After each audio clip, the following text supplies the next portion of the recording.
संख्या के आधार पर हमारा प्रतिनिधित्व कहाँ है? एससी एसटी को रिजर्वेशन मिला, ओबीसी को रिजर्वेशन 90 के बाद मिला, लेकिन रिप्रेजेंटेशन मिला कि नहीं मिला, इस पर बात नहीं हो रही है।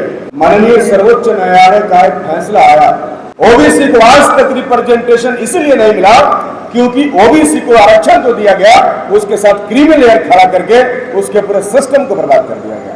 आजादी के 78 वर्षों के बाद भी आरक्षित वर्ग जो है उनको कहाँ प्रतिनिधित्व मिला? माननीय सर्वोच्च न्यायालय का एक फैसला आया जिसमें अनुसूचित जाति जनजाति के आरक्षण के अंदर उप वर्गीकरण का प्रावधान लाया गया। कई सारी पार्टियों के अलग अलग विचार आए। स्वाभाविक तौर पर केंद्र में जो सरकार है वो इस फैसले के पक्ष में दिखाई दे रही है।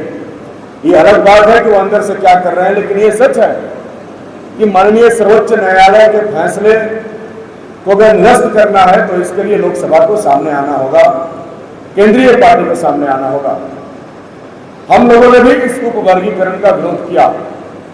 उसका कारण बिल्कुल स्पष्ट है कि आरक्षण के द्वारा आरक्षण का जो प्रावधान है वह आर्थिक भेदभाव नहीं अपितु सामाजिक भेदभाव को समाप्त करने के लिए लाया गया है, जो कि अभी खत्म नहीं हुआ। हम सवाल करते हैं रिप्रेजेंटेशन का। आप यहां पर आए, मैं आपका पर्चा पढ़ रहा था, इसमें रिप्रेजेंटेशन ही महत्वपूर्ण है। हमारा प्रतिनिधित्व कहां है? देश में, दुनिया में, राज्य में, समाज में जो भी वर्ग है, जातियां हैं, सबका प्रतिनिधित्व देश के अंदर सुनिश्चित हो। हम समझते हैं कि यह लड़ाई हम सबकी है।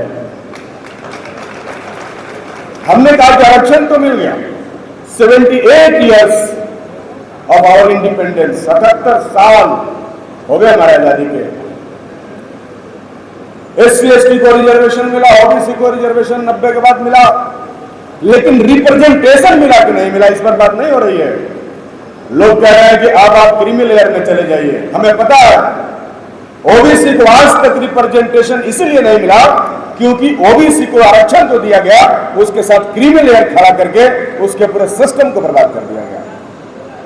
और आज यही हो रहा, ये डायरेक्ट आरक्षण नहीं छीन सकते अनुसूचित जाति और जनजाति का, इसलिए इसको छीनने का एक नया रास्ता इन्होंने बनाया और इसके अंदर उप वर्गीकरण लाया।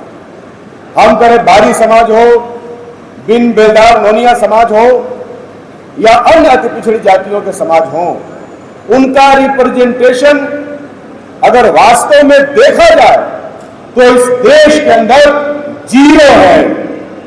कहां रिप्रेजेंटेशन दिखता है? संख्या के आधार पर हमारा प्रतिनिधित्व कहां है? आजादी के 78 वर्षों के बाद भी आरक्षित वर्ग जो है उनको कहां प्रतिनिधित्व मिला? कहां? यदि आप अति पिछड़ा में है, ये बात आपकी मांग है कि आपको अनुसूचित जनजाति में शामिल की जाए, ये बात सही है, इसके लिए हम लोग समर्थन करते हैं और आपकी बात को भी हम लोग विधानसभा में जरूर उठाएंगे। लेकिन हमारा कहना कि यदि अति पिछड़ा समाज में भी आप हैं तो आपका रिप्रेजेंटेशन कहां है? कहां बारी दिखता है? स्कूल में, कॉलेज में, ब्लॉक में, अंचल में, थाना में, कोर्ट में, कचहरी में, विश्वविद्यालय में, महाविद्यालय में दिखता है? कहीं नहीं। क्या आज भी पतल बनाते रहेंगे? क्या आज भी चिट्ठियां पहुंचाते रहेंगे?